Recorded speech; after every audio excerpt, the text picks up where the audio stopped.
Hi everyone, welcome back to our channel. So आगे बढ़ेंगे हम अपनी डिप्लॉयमेंट की सीरीज़ में, और इस वीडियो के अंदर कवर करने वाले हैं हम नॉन प्रोड एनवायरनमेंट को के अंदर जो है सेट करके एप्लीकेशन पूरा रन करके, और ये तीन यूआरएल अप करेंगे हम dev.devsprashant.com, qa.devsprashant.com एंड stage.devsprashant.com। अब जैसे हमने आर्किटेक्चर की बात कर ली थी लास्ट वीडियो के अंदर, कि हम ये आर्किटेक्चर रखने वाले हैं, पूरा एकदम सिमिलर रहेगा प्रोडक्शन जैसा। बस क्या होगा, हर मशीन के अंदर अपने अपने वो जो होंगे इन्वायरमेंट स्पेसिफिक जो होंगे डीबीज चल रहे होंगे, या वो एक पर्टिकुलर पोर्ट के ऊपर चल रहे होंगे, है ना, या पर्टिकुलर डायरेक्टरी के अंदर फ्रंट एंड चल रहा होगा, इस तरीके से होगा। ठीक है। अब क्या है, देखो हमने जो है ऑलरेडी जो है ना पूरा का पूरा ना प्रोडक्शन जब हमने सेट किया था, पूरा एक टू जेड हमने वहाँ पे देखो फुल्ली स्क्रैच सब कुछ, पूरा आरडीएस बनाना, EC2 बनाना, है ना, वहाँ पे सिक्योरिटी ग्रुप सेट करना, जंप सर्वर सेट करना, सारी चीज़ हमने A to Z देखी थी, है ना। लेकिन अब इस वीडियो के अंदर हम सारी चीज़ A to Z नहीं करेंगे, सिर्फ और सिर्फ स्पेसिफिक पार्ट करने वाले हैं। क्या? क्योंकि अगर आप नॉन प्रोड और प्रोड में कंपैरिजन करो, वो ये है सिर्फ और सिर्फ, तो इसमें 3 DB बन रहे हैं, है ना, और बाकी सारा का सारा सेम है। जैसे बैक एंड EC2 क्या है, प्रोडक्शन में एक सिंगल पोर्ट के ऊपर चली थी, यहाँ क्या होगा, तीन एप्लीकेशन चल रही होंगी, वो तीन अब अपने अपने डिफरेंट डिफरेंट पोर्ट के ऊपर चल रही होंगी। ऐसी फ्रंट एंड वो अपनी तीन डिफरेंट डिफरेंट डायरेक्टरी होंगी, वहाँ से जा रही होंगी। तो मैं बस सिर्फ और सिर्फ ये स्पेसिफिक वाली चीज़ कवर करने वाला हूँ ना। तो ये पूरा का पूरा सारा कुछ अगर A to Z आपको देखना, तो पहले आप प्रोडक्शन वाली जरूर वीडियो देखो, देन फिर यहाँ पे नॉन प्रोड वाले देखना। और जैसे मैंने बताया भी, देखो एक साइड हमारा लेफ्ट हैंड साइड जैसे प्रोडक्शन वाला है, और दूसरी राइट हैंड साइड हमारा है नॉन प्रोड वाला। नॉन प्रोड और प्रोडक्शन दोनों का एकदम VPC अलग ही है ना। को हमने एकदम पूरा का पूरा नेटवर्किंग एक तरीके से ऐसी रखी है, दोनों को एकदम फुल्ली जो है सेपरेट ही रखा है ना। तो मैंने जो है नॉन प्रोड के अंदर ऑलरेडी सब कुछ बना के रख चुका हूँ। जैसे ये RDS बना लिया है मैंने नॉन प्रोड के अंदर, ये EC back and EC2 front end EC2 jump server ना। सिर्फ अंदर जाके मुझे इनके चीज़ें बस कन्फिगर करनी है, वो भी बस सिक्योरिटी ग्रुप भी मैंने ऑलरेडी सेटअप कर दिया ना, ताकि मैं ज़्यादा ये वीडियो जो है लंबी ना बन जाए। ठीक है, सबसे पहले मैं जो है जंप सर्वर के ऊपर कनेक्ट कर लेता हूँ। और मैंने क्या करा है, यहाँ पे नॉन प्रोड की केस में ना एप्लीकेशन और DB दोनों का जंप सर्वर एक ही रख दिया, तो मत मीन्स एक ही जंप सर्वर हमने डिप्लॉय करा है नॉन प्रोड के केस में। अब क्या करता हूँ मैं ना, DB क्रिएट करने वाला भी पार्ट ना इसके अंदर कवर नहीं कर रहा, है ना, वो भी मैंने ऑलरेडी पहले से बना चुका हूँ, वो भी बस मैं आपको क्विकली दिखा देता हूँ। ठीक है, देखो हमने जो है DB ना तीनों के तीनों DB और उनके रेस्पेक्टिव यूजर्स ऑलरेडी बना चुका हूँ मैं ऑलरेडी। यहाँ पे देखो जैसे आपको दिख भी रहा है, बस मैंने कनेक्ट करके ये शो करा है कि हाँ DB बने हुए हैं, और DB is available to connect as well. ठीक है, तो बस मैंने यहाँ पे ये शो करा है, बिल्कुल ठीक है। तो अब DB बनाना कैसे है, कैसे होगा, ये प्लीज़ प्रोडक्शन वाली वीडियो इसके अंदर देखो आप, क्योंकि मैं यहाँ नहीं कवर करने वाला, नहीं तो बहुत लंबी बन जाएगी ये वीडियो अगर मैं सब कुछ A to Z कवर करने लग गया इसमें, है ना। ठीक है, तो तीनों DB हमारे इज बन गए हैं और it is available to use. अब क्योंकि देखो हमारा एक ही जंप सर्वर है, तो अब इसी जंप सर्वर से हम चलते हैं बैक एंड EC2 पर। ठीक है, बैक एंड EC2 पे आ गए। बैक एंड EC2 पे में भी ऑलरेडी मैंने जो है जावा वगैरह सब कुछ ऑलरेडी इंस्टॉल कर रखी है। मैं एक बार आपको दिखा भी दूँ, अगर जावा-वर्जन जावा 17 इज़ अवेलेबल है। अब बस मुझे क्या करना है, डायरेक्टरी स्ट्रक्चर बनाना है अब यहाँ पर।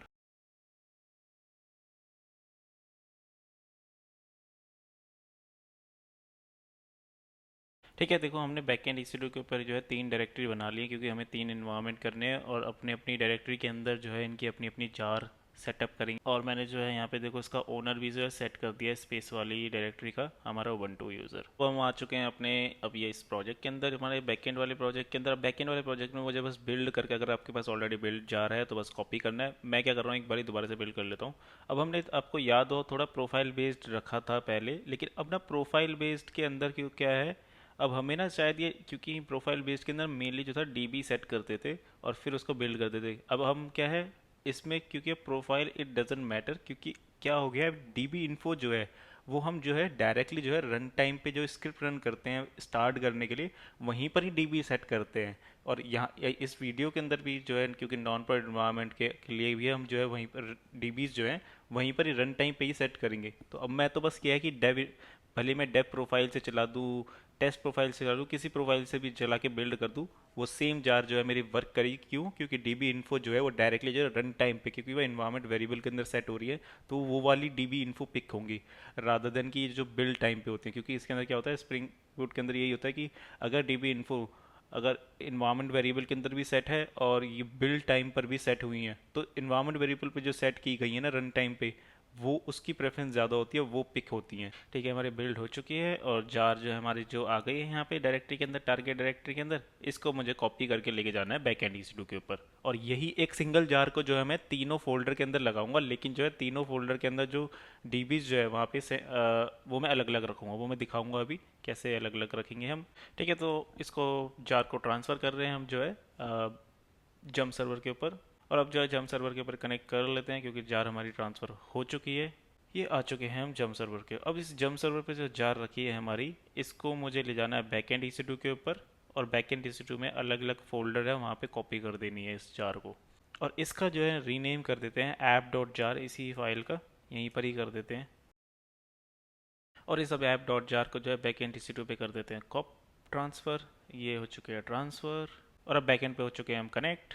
ठीक है, बैक एंड पे हो गए हैं कनेक्ट। तो अब यहाँ पे हमारे पास देखो LS यहाँ किया, इस होम डायरेक्टरी में यहाँ पर ऐप डॉट जार रखी है। अब इस ऐप डॉट जार को मुझे उन 3 डायरेक्टरी के अंदर कॉपी करना है, और उसकी बिन डायरेक्टरी के अंदर करना है। एक बार ही देख लेते हैं बिन डायरेक्टरी बनी है या नहीं, शायद बिन डायरेक्टरी नहीं बनी होगी। बिन डायरेक्टरी बना लेते हैं सभी में जाकर।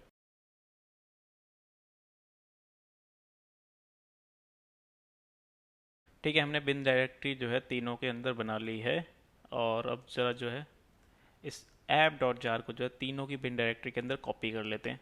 ठीक है जी, देखो हम ये मैंने जो है मूव भी कर दिए वहाँ से, और ये सभी की जो है बिन डायरेक्टरी के अंदर जो है जार प्लेस कर दिए। अब इसके अंदर एक अगला काम ये है, जो एक मेंटेनेंस स्क्रिप्ट हमने बनाई थी प्रोडक्शन के टाइम पर, जो कि कुछ इस टाइप से दिखती है, जो कि मैंने आपको बताया भी था, और इसका लिंक भी मैं अवेलेबल करा दूंगा, कोई ऐसा इश्यू नहीं है ना। ये वाली जो है स्क्रिप्ट को जो है मुझे बस तीनों के अंदर, तीनों फोल्डर के अंदर कॉपी पेस्ट करना है, और बस एक जगह मॉडिफिकेशन करना होगा। बस ये हर डायरेक्टरी के अंदर अपना अपना वो है ये इनके जो है डेटा सोर्स का URL, यूज़र नेम, पासवर्ड, वो एक है पोर्ट नंबर, है ना। पोर्ट क्योंकि जो है अलग तीनों एप्लीकेशन है, तीनों एप्लीकेशन सेम ही होस्ट के अंदर रन होने जा रही है, लेकिन सेम होस्ट के अंदर रन होने जा रही है, लेकिन इनके पोर्ट डिफरेंट करने पड़ेंगे हमें, है ना। तो मैं इसको कॉपी पेस्ट कर लेता हूँ। तो सबसे पहले डेव वाले के लिए बनाते हैं। डेव वाले के लिए अंदर देख लो आप, ये वाली फाइल क्रिएट करते हैं यहाँ पे। अब एक अगली चीज़ हमें, जैसे मैंने बताया भी था, वो जो है DB डिटेल और पोर्ट नंबर चेंज करना है हमें इसके अंदर, वो कर देते हैं क्विकली। ठीक है, देखो हमने जो है डेव वाले के लिए क्या, इसका डेटाबेस URL अपडेट कर दिया है, और इसका user name and password update कर दिया है डेटा सोर्स का, और इसके अंदर पोर्ट नंबर हम 8080 पे चलाने वाले हैं डेव वाले को, है ना। और यहाँ पे जो है फाइल जो है बन भी चुकी होगी हमारी, है ना।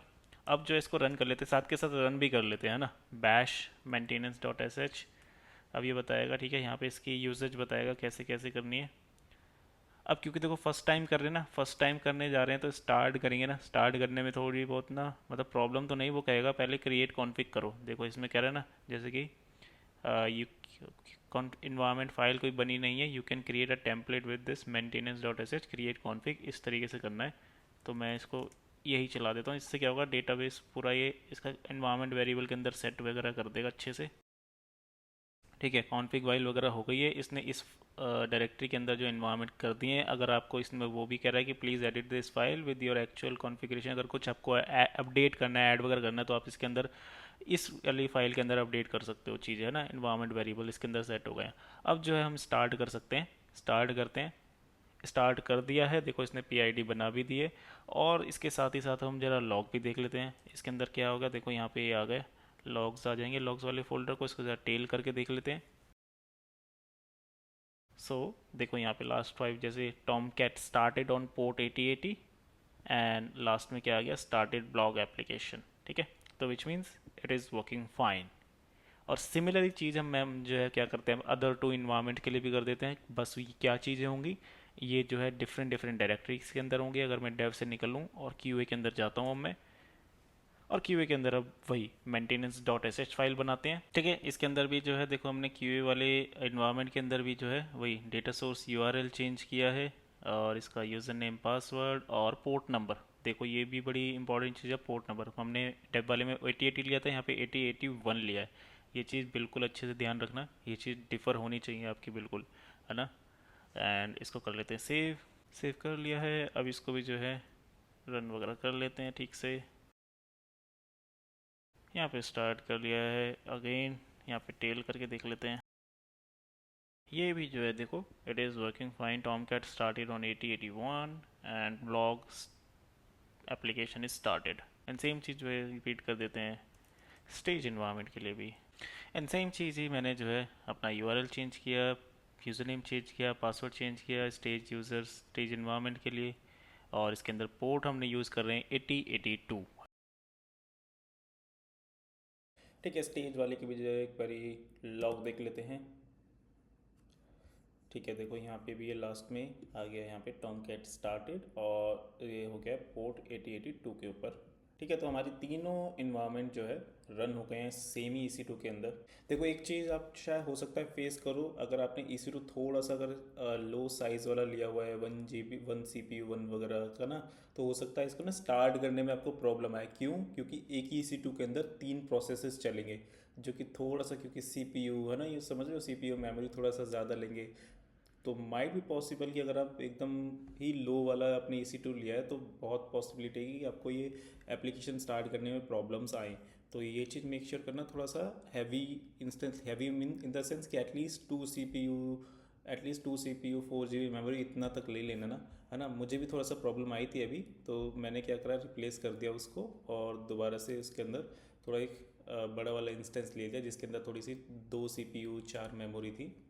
ठीक है, ये चीज़ आप मेक श्योर रखना कि अगर थोड़ा सा, अगर क्योंकि ऐसे तीन तीन इन्वायरमेंट एक ही EC2 के अंदर चल रहे हैं तो ऑब्वियसली थोड़ा सा उसमें रिसोर्स चाहिए होगा हमें थोड़ा। तो इट मीन्स अभी हमारा देखो इसके अंदर हमारा बैकएंड भी रन हो गया। अब बस हमें चलना है फ्रंट एंड EC2 के ऊपर। फ्रंट एंड EC2 पे चलकर वहाँ पे 3 डायरेक्टरी सेट करते हैं और इसको कनेक्ट करेंगे हम इसमें अपने बैकएंड के साथ। ठीक है, देखो इस वक्त मैं जो हूँ अपने फ्रंट एंड वाले EC2 के अंदर हूँ और उसके अंदर हम ऑलरेडी Nginx इंस्टॉल कर लिया है, तो Nginx रनिंग में भी है। अब क्या करना है, मुझे ना 3 डायरेक्टरी बनानी है।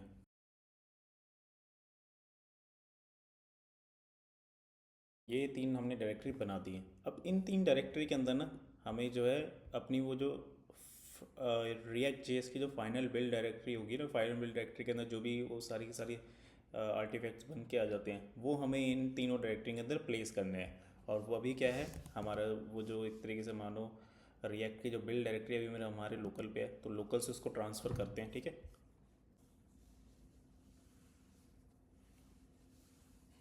ठीक है, देखो जो हमने क्या है, बिल्ड डायरेक्टरी को ही हमने जो है बिल्ड डायरेक्टरी के अंदर जो भी है वो सारा का सारा कॉपी कर रहे हैं हम। कहाँ पर? और इसको ले जा रहे हैं वहाँ पे हमारे फ्रंट एंड वाले EC2 की तरफ। और इसको हमने क्या है, रिकर्सिव कर दिया। बिल्ड डायरेक्टरी के अंदर जो कुछ सारा है, सारा का सारा सारा जो है एक साथ ही ट्रांसफ़र हो जाए, ना कि हमें 1 बाय 1 करना पड़ रहा है। ठीक है, देखो हमने एक सिंगल कमांड ही किया है। सिंगल कमांड से हमने हाइफन आ और ये पूरा बिल्ड डायरेक्टरी मेंशन कर दी। और कहाँ मैं अभी हमने यहाँ पे एक जेनरिक फोल्डर के अंदर कॉपी कर दिया। ठीक है, EC2 पे आ गए और सारी की सारी फोल्डर्स अब ये देखो बिल्ड डायरेक्टरी के अंदर जो होगा, यहाँ पे हमारी फाइल्स पड़ी हैं। ठीक है, अब मुझे क्या करना है, सारी फाइल्स को जो कॉपी करना है, उन जो हमने 3 फोल्डर बनाए थे वहाँ पे कॉपी करनी है। अभी कर लेते हैं कॉपी भी। ठीक है, ठीक है जी, हमने तीनों डायरेक्टरी के अंदर जो अपनी फ्रंट एंड वाली फाइल्स भी कॉपी कर दी हैं। अब हमें करना है अपनी Nginx की कॉन्फ़िगरेशन के अंदर थोड़ा सा वहाँ पे बताना है उनकी राउटिंग, कि भाई अगर डेव वाली डोमेन से आओगे तो प्लीज़ डेव वाले फ़ोल्डर को आप डिलीवर करना।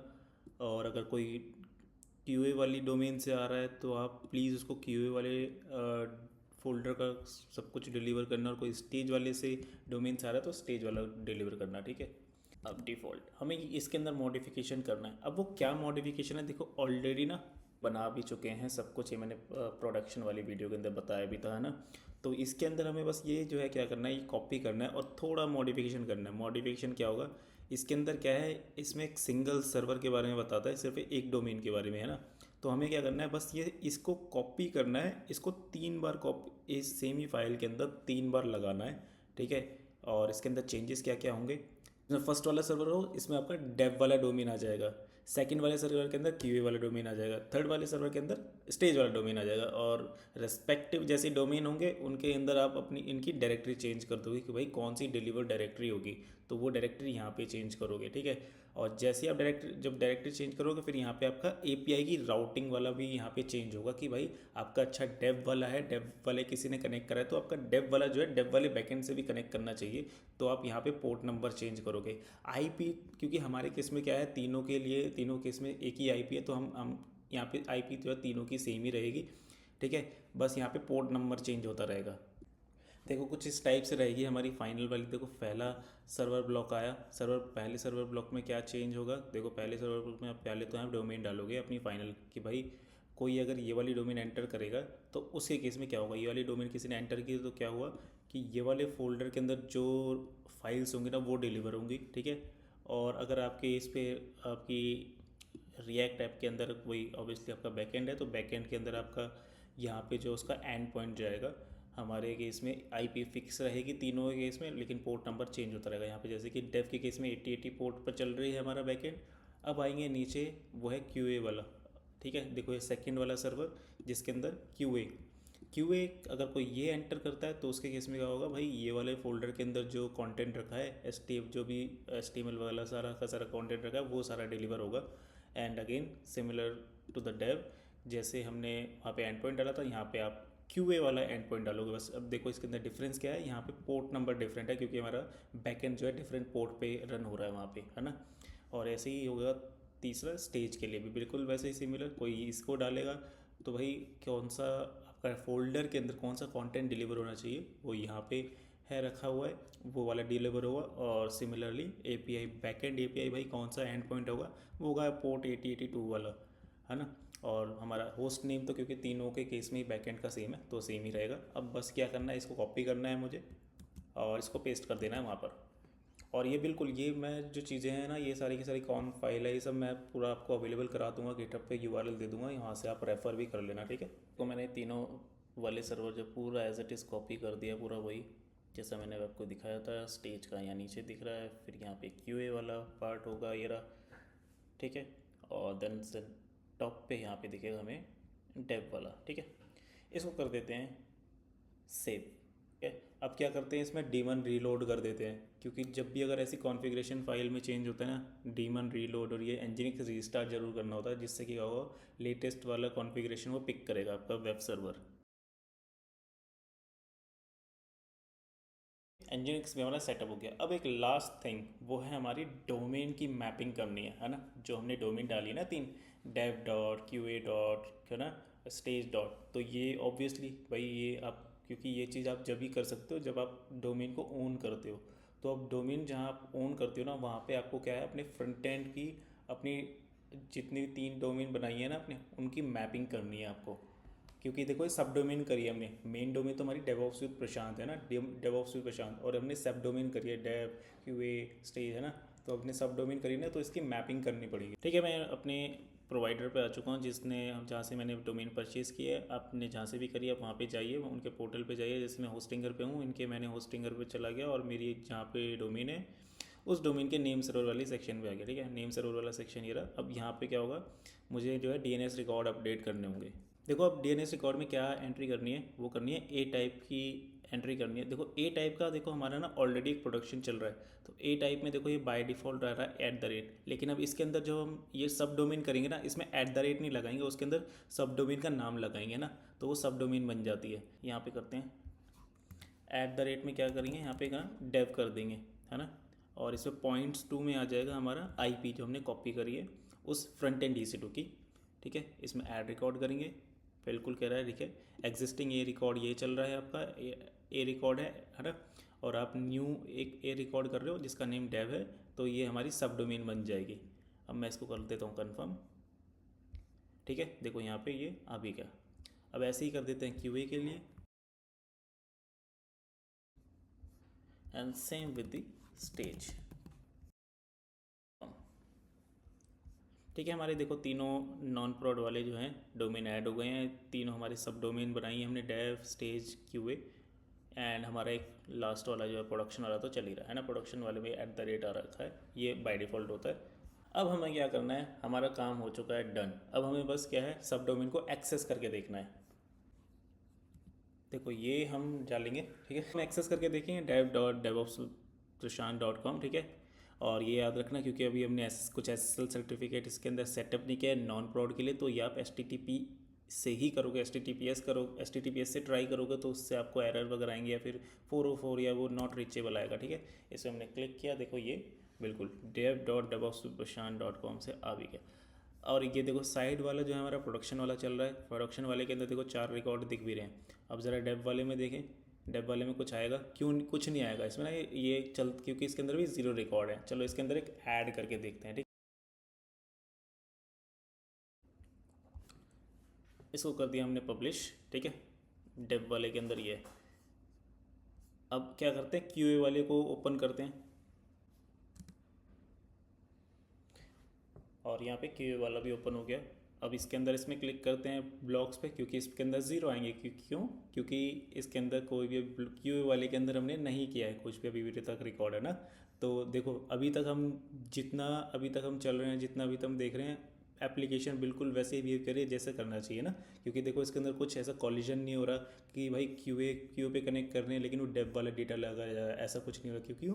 क्योंकि डेव वाले डेटा में देखो एक ब्लॉक ऑलरेडी एग्जिस्ट कर रहा है, लेकिन क्यू वाले में अभी वो एग्जिस्ट नहीं करता है बिल्कुल भी। क्यों? क्योंकि अभी एकदम फ्रेश है, क्योंकि वो बिल्कुल वो कॉलिजन होगा ही नहीं, है ना। वो एकदम ओवरलैप करने वाला ही नहीं वो डेटाबेस को ही, कि एक दूसरे का डेटाबेस कनेक्ट कर रही है। हमने तो बिल्कुल एक डेडिकेटली डेटाबेस तीनों के अलग अलग बनाए हैं, है ना। क्यूए वाला है, क्यूए वाले में चलो एक यहाँ पे ब्लॉक ऐड कर देते हैं।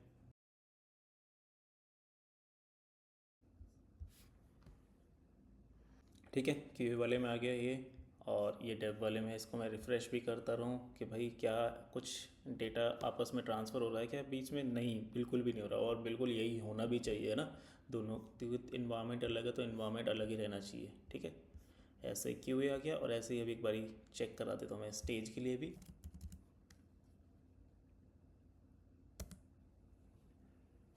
ठीक है, ये देखो स्टेज वाला भी यहाँ पे अप आ गया है।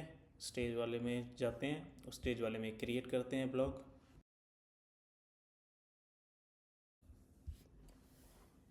ठीक है, देखो तीनों हमारे अप आ गए हैं और तीनों वर्किंग में भी हैं, और तीनों में कोई ऐसा आपस में ना ट्रांसफ़र वो भी नहीं हो रहा कि आपस में एक दूसरे का डेटा ये आपस में शेयर कर रहे हो, बिल्कुल भी नहीं। तीनों के अपने अपने डेटाबेस हैं डेडिकेटेड, तीनों के अपने अपने बैक एंड हैं, तीनों के अपने अपने फ्रंट एंड हैं। अब देखो इसके अंदर क्या चीज़ है, देखो यही चीज़ ना, देखो तीन तीन हमारे नॉन प्रोड इन्वायरमेंट आ गए, स्टेज, क्यूए, डेव, और एक साइड में हमारा प्रोडक्शन आ गया, है ना। प्रोडक्शन वाले में 4 मैंने ब्लॉक डाल रखे हैं जैसे दिख रहा है यहाँ पे। अब इसके अंदर आपको देखो कभी बैक एंड अपडेट करना है किसी इन्वायरमेंट के अंदर, तो आपको क्या करना है, बैक एंड EC2 पे जाओगे। याद हो आपको बैक एंड EC2 पे जहाँ पे जार रखी है, तीन तीन वहाँ फोल्डर बने हुए हैं, तो क्या करोगे, पहले स्टॉप करोगे बैक एंड को, देन जार आप रिप्लेस करोगे, एंड देन फिर आप क्या करोगे, स्टार्ट कर दोगे। उससे क्या होगा, बैक एंड जो है अपडेट हो जाएगा उस पर्टिकुलर इन्वायरमेंट के लिए, नॉट ऑल 3 इन्वायरमेंट के लिए, उस पर्टिकुलर इन्वायरमेंट के लिए, अगर आप उस पर्टिकुलर एक फोल्डर के अंदर कर रहे हो ना। ऐसा ही सिमिलर होगा आपका फ्रंट एंड के अंदर। फ्रंट एंड के केस में कि भाई आप 3 वहाँ फोल्डर बने हुए हैं, 3 फोल्डर हैं, आपको जो भी अपडेट किया और फिर आपने फाइल्स कॉपी करी, कॉपी करके आपने क्या करा, एक फोल्डर, एक ही फोल्डर से किसी डेव वाले फोल्डर के अंदर आपने अपडेट कर दी वो, है ना। आपने रिप्लेस कर दी फाइल्स अपनी लेटेस्ट वाली। तो फिर आप क्या करोगे, अपना वो डीमन रीलोड या फिर वो इंजीनियरिंग रीस्टार्ट करोगे, तो क्या होगा आपका डेव वाला, फिर आप जो UI आएगा आपका वो थोड़ा अपडेटेड वाला आएगा, वो लेटेस्ट वाले पे आएगा, है ना। तो इस तरीके से आप अपडेट करोगे अपने इन्वायरमेंट्स को। तो हमने देखो पूरा एकदम बढ़िया से नॉन प्रोड इन्वायरमेंट्स भी बना दिए, अच्छे से नॉन प्रोड इन्वायरमेंट 3 बना दिए, और बिल्कुल एकदम बढ़िया से एकदम अच्छे से वर्क भी कर रहे हैं, ठीक है। और हमने डोमेन मैपिंग भी कर दी, बड़ी अच्छी चीज़ है। देखो डेव डॉट, और यहाँ पे QA डॉट, और ये दिख रहा है स्टेज डॉट दिख रहा है आपको। और क्योंकि ये जो है देखो हमने ना इसको आप पब्लिक टू ऑल नहीं करते, इनके सिक्योरिटी ग्रुप्स में मैंने ये ऐड किया हुआ है तीन फ्रंट एंड के अंदर, कि भाई ये 80 पोर्ट और जो भी 443 अगर आप SSL कर लेते हो, तो ये सिर्फ और सिर्फ इनसे इनके साथ कनेक्ट कौन करेगा, इनके साथ आपके इंटरनल यूज़र ही कनेक्ट करेंगे, not all the user world wide, कोई एवरीवन कोई नहीं कर सकता, है ना। तो इसके केस में मैंने अभी माई IP डाल रखी है कि भाई इन तीनों नॉन प्रोड इन्वायरमेंट में ये जो है कनेक्शन के लिए 80 पोर्ट पर, है ना, इसको सिर्फ और सिर्फ मेरा PC से ही किया जा सकता है। और ऐसे आपके केस में आपका PC, आपकी टीम है तो आपकी टीम, आपका ग्रुप है तो आपका ग्रुप, उसको आप कभी भी एवरीवन अवेलेबल नहीं करते। एवरीवन किस में करते हैं, वो करते हैं प्रोडक्शन के केस में। हमने प्रोडक्शन केस में इसको एवरीवन कर ही रखा है, एवरीवन कोई भी इसको कनेक्ट कर सकता है। तो ठीक है, इस वीडियो के अंदर इतना ही रखते हैं, और thank you for watching. If you like the content, please do like, share and subscribe, and also if you have any question, any doubt, please comment down below.